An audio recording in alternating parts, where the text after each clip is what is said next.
Today we're going to talk about specific members of the fungus kingdom, mushrooms.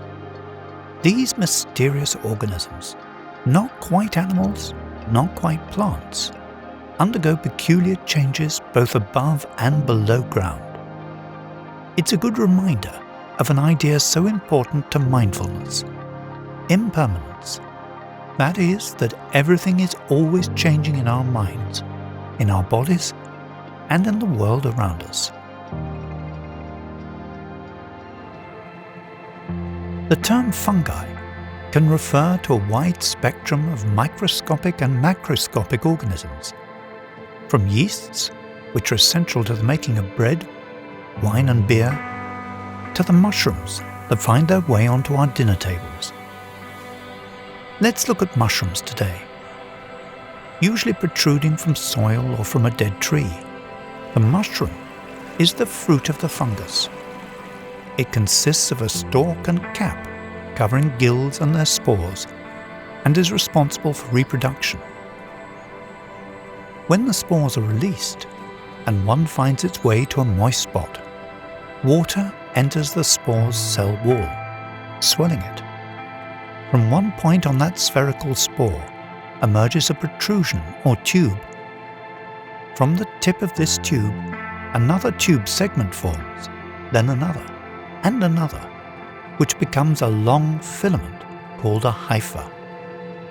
And eventually a network of hyphae, called a mycelium, is formed.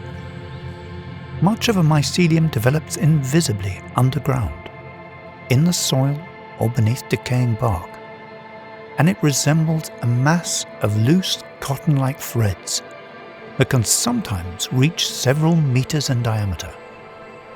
Not surprisingly, a mycelium requires considerable amounts of energy, carbon, and nitrogen in order to grow. It secures these by secreting enzymes, which in turn break down its host surface so the fungi can absorb it directly through its cell wall. When ambient conditions are sufficiently moist and days shorten, several protuberances begin to form at the periphery of the mycelium. These buttons emerge quickly as full-grown mushrooms, sometimes overnight, by drawing in all available water.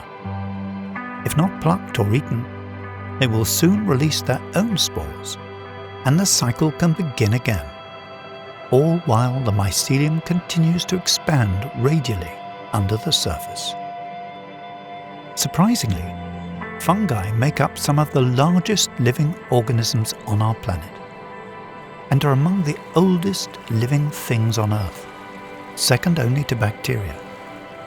In fact, fungi and bacteria are responsible for the eventual decay of all plants and animals, marking the end of one life cycle, and by breaking plants and animals down, so their nutrients can be returned to the soil, providing the biological building blocks that will begin another. It's no exaggeration to say then that we wouldn't be what we are without fungi.